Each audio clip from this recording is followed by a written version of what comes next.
Hey, this is Aaron Price, the CEO of TechUnited New Jersey, back with another Ask Member Anything today with Eric Cohen, the CEO of Merchant Advocate. Eric, thanks for joining us. Oh, thank you for having me. So, were you up late last night? You paying attention? Until midnight. Yeah. And then 4 a.m. and 5 a.m. We're going to help people, retailers and businesses learn how to save money today. But before we get to that, which it's 12:09 for those watching the replay. It's very close right now. Who do you think is going to win? It's looking, when I looked at the map 10 minutes ago, it's looking like if it keeps the way it is, it looks like it's going to be a Biden win. Even with PA, but PA's weird, man. I think PA's right now is so heavy on Republican. I think it's going to honestly flip because of the mail-ins. It's going to be very interesting. Most of the outstanding vote, I mean, I've been working most of the morning, but it looks like, with the tab I got open, it looks like most of the outstanding vote is mail-in, which has been heavily leaning Biden. So it's going to be an interesting day. Maybe the better question is, by when do you think? By when would you predict we'll know? Yeah, January 7th. No, I'm thinking the end of this week. But again, I hope so. Everything's going to be contested here. This is going to go on for some time. Yeah, I think actually the sad part for me, I think, is that it's just that we're very divided, not just divided, polarized country. And I hope that we can find a way to find some common ground, regardless of what candidate one was rooting for.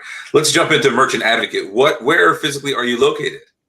We're in Colts Neck, New Jersey. We have offices here. We have some satellite offices of some of our agents. Represent everyone around the country and as well as Canada. Awesome. So tell people, what is Merchant Advocate? So Merchant Advocate is we're a company that's credit card processor agnostic. So we're in the credit card processing world, which when I say that, everyone's guard goes up and goes, uh-oh, credit card processor, here we go again, one of those guys.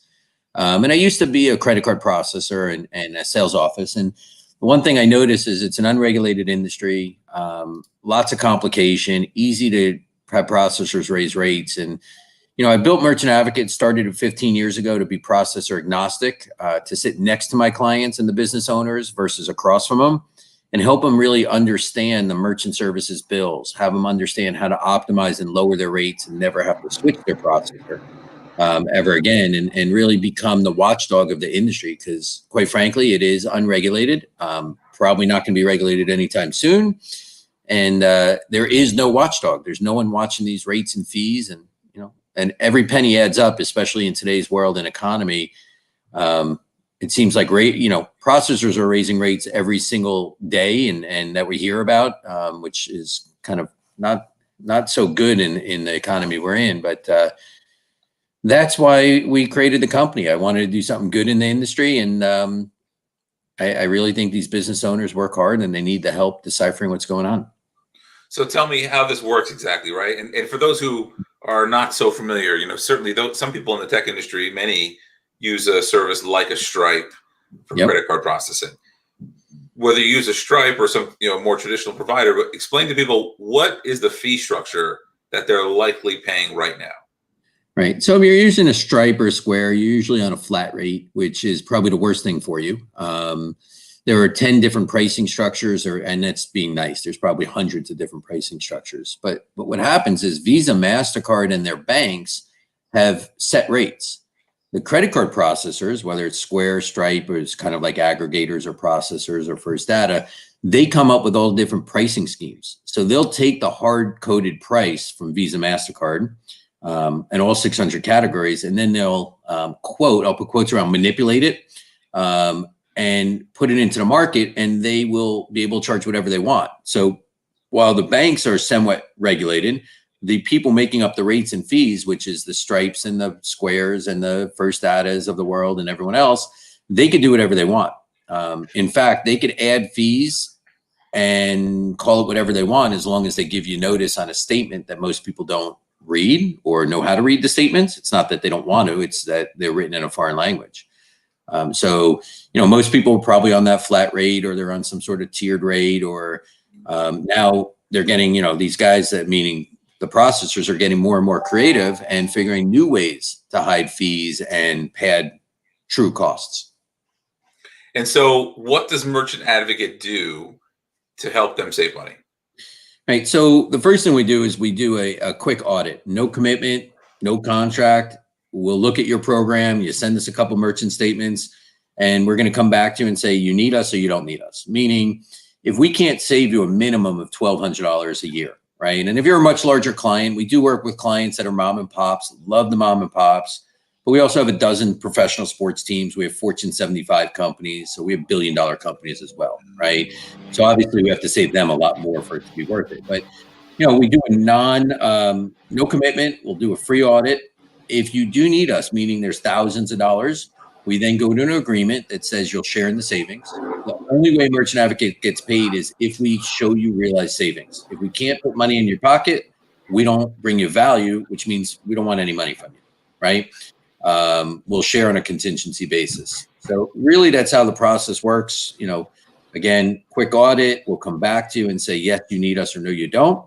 If you need us, we agree on the terms, and then we'll either call the processor on your behalf, or for some processors that don't like talking to us. I mean, Aaron, imagine, we've taken, $100 million away from processors over the last 15 years. So they're not too fond of us.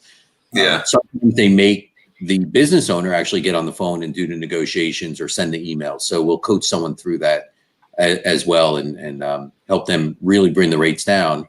Are you saying that sometimes you're finding that the processors won't take your calls because they know why you're calling? Yeah, we actually just heard today that one of the largest processors put a new policy. They won't talk to third parties, which is kind of crazy because our agreement basically gives us authorization on their behalf. It's almost like getting a limited power of attorney. We're not that strong in our agreement. So the business owner is saying, yes, talk to Merchant Advocate. We call the processor, and the processor says, we now have a policy that we're not allowed to talk to third parties, even though that you have approval to talk on their behalf. Wow. And really, I mean, the reason they do this is they figure that most merchants and business owners will just say, you know what, forget it. It's not that easy. I don't want to talk to them. I'm just going to keep paying what I'm paying. And then the processor wins. Yeah. What they don't realize is we have cookie cutter emails. We have scripts. We have it's almost like we're talking to them anyway, but through the business owner. Yeah, and it's as easy as possible. Yeah, it makes no sense. But, and then some processors don't lower the rates. And if that happens, the merchant could go somewhere else. And our program is you don't switch processors. But if the processor's overcharging you, 15 to 20 grand a year, and you ask us to go find you someone, we'll find you one of our trusted contacts. So the processors really have very little leverage at this point. Yeah. So how did you, you talked about you used to be on the other side of this industry. How did you get into doing this? I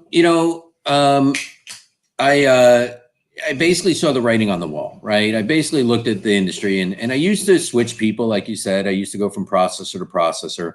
The problem I had is I always offered great rates, great customer service, but I wasn't Visa, MasterCard. I wasn't the banks. I had no controls, and that frustrated me. So I would offer you great pricing, but 6 months later it went up. And I sat back and I said, there's got to be a better way to do this. In fact, I walked into a small retail store and I walked up to the owner and said, listen, how about you never change your processor? And she looked at me like I had three heads, right? No one's ever heard that before. And I went through the pitch and she goes, wait a second. So if you save me $1, I share 50 cents. I go, yes. And she goes, better yet, you're actually going to monitor my account every month to make sure the rates don't go up. So when they do go up, you'll bring them back down. And I said, absolutely. That's the exact program that I'm talking about. So, Aaron, what's interesting about our program is it's not just put the fix in place, right?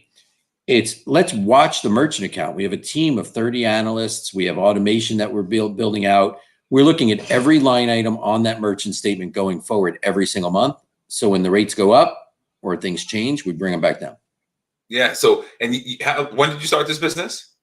About 15 years ago. Started out retail, restaurant. We went into medical. We actually have over 100 hospitals across the country using our services. To date, we have thousands of accounts and we're up to over 100 million in savings for our clients. That's incredible. What have been some of the hurdles you've encountered we talked about the processors aren't your best friends, but what else has come up that have been some of the curveballs? Yeah. So, when someone really understands this, they sign up, right? Our biggest curveballs is this. The second we mention credit card processing, flags go up and they go up. It's one of those guys, right? So they don't understand it, right? Subconsciously, something happens in the brain of most business owners as soon as they hear the word processing or credit card processing, and they shut down. Yeah. That's our biggest objection is I don't want to switch processors, meaning that you didn't really understand it. Some of our other hurdles is, in the beginning it's too good to be true. Well, just 15 years later, that's not the case. Or we'll hear something like, listen, my brother, my friend, someone I know hooked me up with processing, which for us is a red flag. We actually had a deli on the Jersey Shore. It was a specialty deli doing, 10 to 15 million a year. It was a very large deli, right? Came to us and said, no, my friend took care of me. Okay, well, he's overcharging you $120,000 a year. Wow.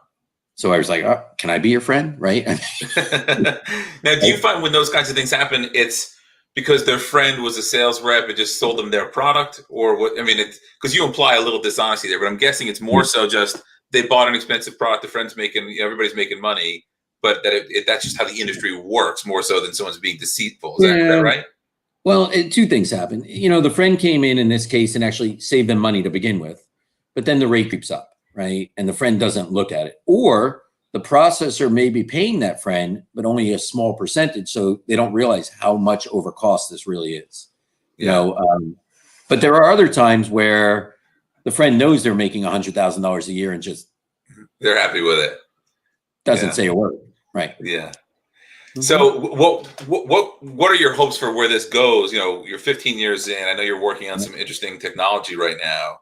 Where are you hoping the next 15 years goes for you in Merchant Advocate? Yeah, I think that the industry's not going away. Bitcoin's not going to take Visa, MasterCard away. The banks are always going to be involved.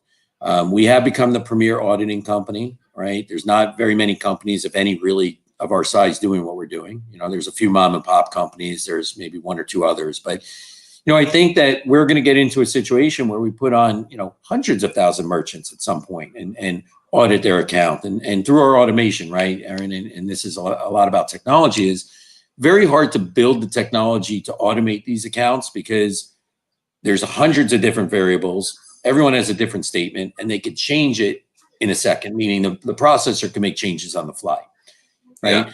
So we figured out how to overcome all that. We built our technology and we're still building it, and machine learning and AI and everything else that has to be involved. I'm not a technology person, but I know enough to be a little dangerous. What I'd like to see is 500,000 merchants, 1 million merchants on our program at some point that are getting watched and getting audited, and we're showing people what's happening in their industry, right? One day I'd like to be, I don't need to be in the press. I'm not, I have no ego. I don't have to put my face out there, but I would at one point like someone to say, hey, Merchant Advocate became the watchdog of the merchant services industry, and almost, I don't want to say regulated because we're not a governing body. We're not going to regulate anything, but I would think at some point some of these processors are going to be knocking on my door trying to buy me to get rid of me, honestly.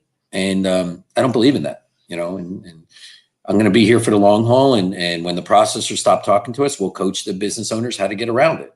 When something else comes out, we're going to expose how the processors, banks, and everyone else involved here is really taking advantage of the business owner. And, I say that in a general term. There are some very ethical people. There are ethical processors. There are people that are doing the right thing. But the large majority are not doing the right thing, in my mind, by the merchants. So, I mentioned when we first met that I use a service called Ernie, which links to my credit cards and watches my purchases. Actually, links directly to like an Amazon and other e-commerce sites, and then has programmatically monitors price adjustments and warranties, and anytime something comes up, automatically files for the cashback or whatever the price adjustment, whatever the thing is. We've talked about the opportunity. Seems like that I know you're moving in this direction to automate this process for merchants. How do you see that unfolding? And not being a technology person, we are TechUnited. Is there help you need from the technology community to help you get there? I think we've gone out to a couple technology folks right now. We went from one company who built the base to another company who's in the middle of some things with us. I think as we continue to talk and get to know TechUnited and our relationships, there's definitely some opportunities.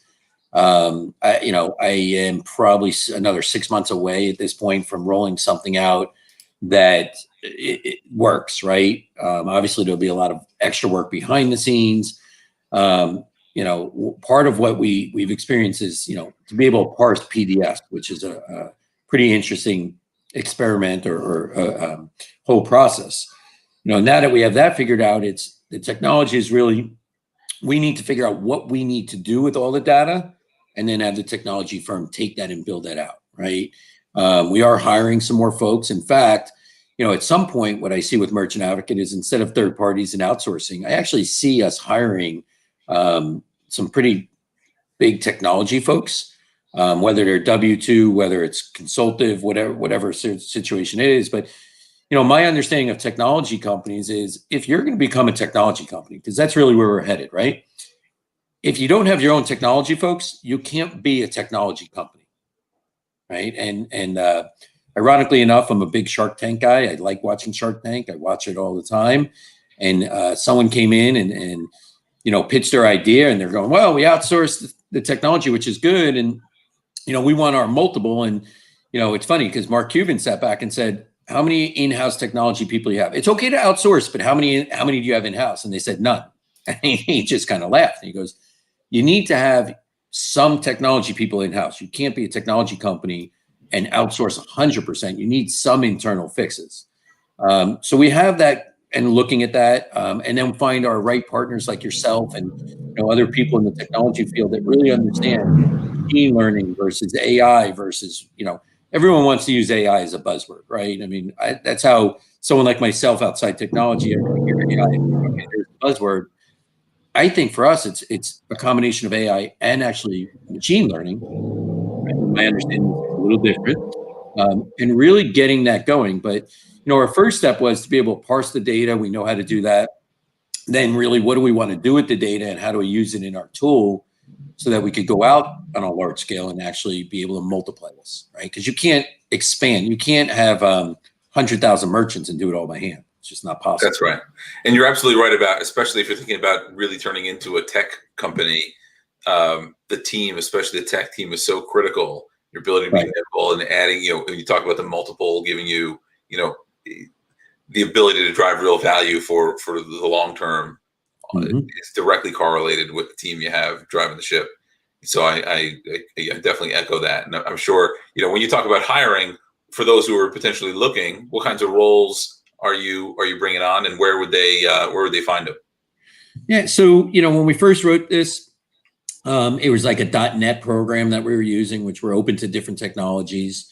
We definitely need someone at some point that has a lot of the AI and machine learning, right? So we have a technology gentleman now who built out Salesforce for us. He's a Salesforce engineer, does no programming, understands it, but he's more of a project manager, high level. He's not going to do the programming, right?